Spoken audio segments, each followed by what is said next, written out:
Le mercredi 26 mars 2025 restera gravé dans les mémoires comme l'un des jours les plus déchirants de la scène médiatique française. Un jour où la douleur s'est faite écho dans chaque recoin du Père-Lachaise, révélant la fragilité des cœurs brisés et la dure réalité de la vie sans Émilie Dequesne. La disparition de cette actrice, dont le talent et la sensibilité avaient illuminé tant d'écrans, a laissé derrière elle un vide immense, une absence pesante qui se ressentait jusque dans les larmes silencieuses versées par ses proches. Parmi ces derniers, le témoignage poignant de Mila, la fille unique d'Émilie, a ému profondément tous ceux qui ont eu la chance de l'entendre. Au cœur d'une cérémonie qui se voulait à la fois sobre et solennelle, le crématorium s'est transformé en un théâtre d'émotions brutes et sincères. C'était là que Mila, au visage empreint d'une tristesse indicible, a pris la parole pour chanter Bohemian Rhapsody de Queen, interprétée a cappella, offrant ainsi un hommage vibrant à sa mère disparue. Sa voix, à la fois tremblante et puissante, résonnait comme un ultime adieu, une prière en l'honneur d'Émilie, et a su captiver l'assemblée, rassemblant autour d'elle les regards emplis de compassion et les cœurs en émoi.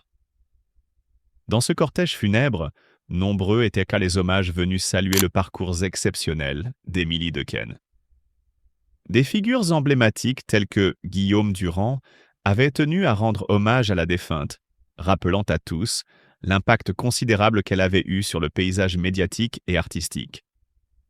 Chaque mot, chaque geste semblait imprégné d'un souvenir vibrant, d'un hommage à la vie intense et passionnée de celle qui avait su toucher tant de personnes par son talent et sa sensibilité. Au-delà des hommages individuels, c'est l'image poignante de la famille réunie dans la douleur qui marquait ce jour.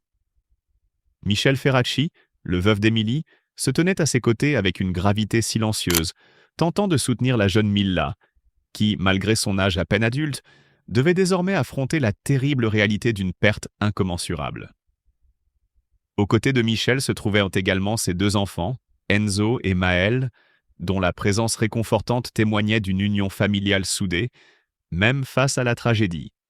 Quant aux parents d'Émilie, Daniel et Brigitte, leur regard chargé de chagrin et d'amour inconditionnel ajoutait une dimension supplémentaire à cette cérémonie, où le deuil se mêlait à l'espoir d'un souvenir éternel.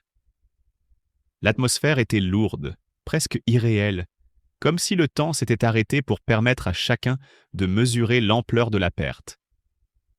Le murmure des prières, le fracas discret des larmes et la douce mélodie de la voix de Mila se fondaient en une symphonie de douleur et de tendresse.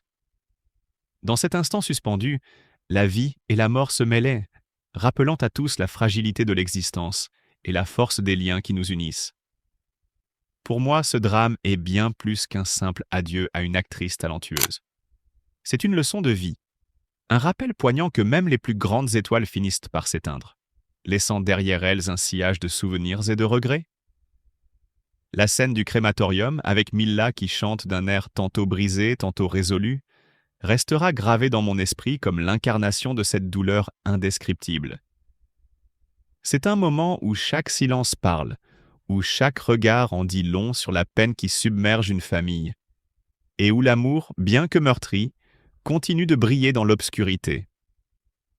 La cérémonie a également révélé une vérité souvent cachée derrière les projecteurs et les paillettes, celle de l'intensité des liens familiaux face à l'adversité.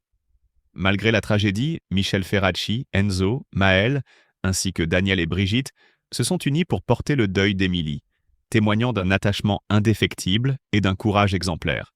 Ce rassemblement poignant est une preuve que, même dans la douleur la plus extrême, l'amour familial peut être un rempart contre l'oubli et la désolation. En quittant le crématorium, le cercueil d'Émilie fut transporté en silence vers le cimetière du Père-Lachaise, laissant derrière lui une traînée de souvenirs et de larmes versées par ceux qui avaient eu la chance de croiser son chemin. Chaque pas semblait mesurer le poids d'un destin qui se déchire, et chaque geste témoignait de l'espoir persistant de faire revivre, ne serait-ce qu'un instant, la lumière d'une étoile disparue. Le 26 mars 2025, une atmosphère pesante enveloppait le cimetière du Père-Lachaise.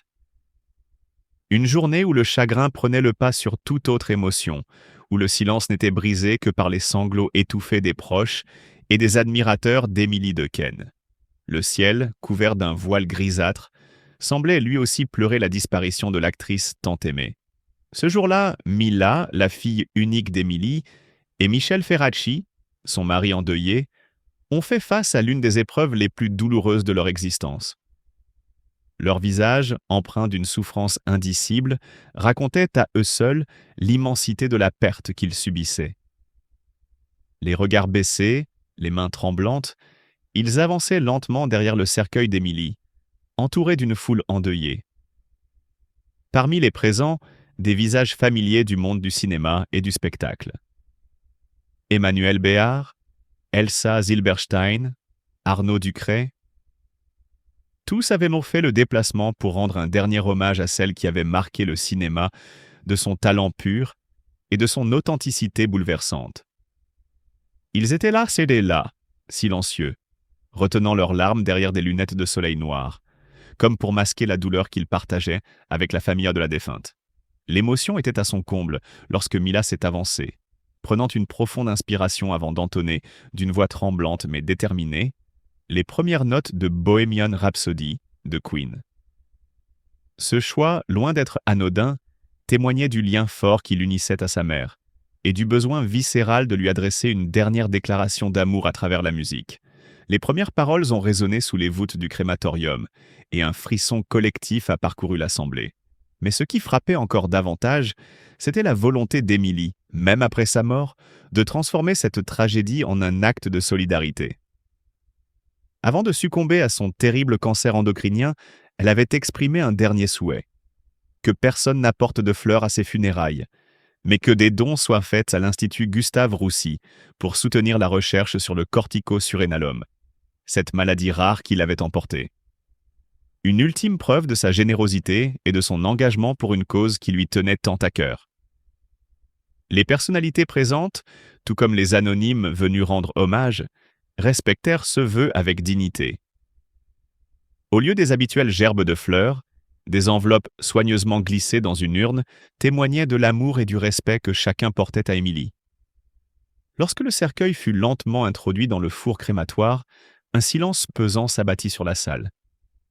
Michel Ferracci, effondré, s'accrocha au bras de Mila, qui, malgré son jeune âge, semblait faire preuve d'une force inébranlable. Puis, un murmure discret, un dernier adieu collectif avant que le rideau ne tombe définitivement sur une vie trop vite fauchée. Le cortège quitta ensuite le crématorium pour se diriger vers le cimetière, où les cendres d'Émilie reposeraient à jamais. Les visages fermés, les pas lourds, tous marchèrent dans un silence respectueux, ponctué seulement par le bruit du vent qui soufflait doucement à travers les allées du Père-Lachaise. L'heure n'était plus aux larmes bruyantes, mais à la méditation, à la contemplation de ce vide immense laissé par une femme d'exception.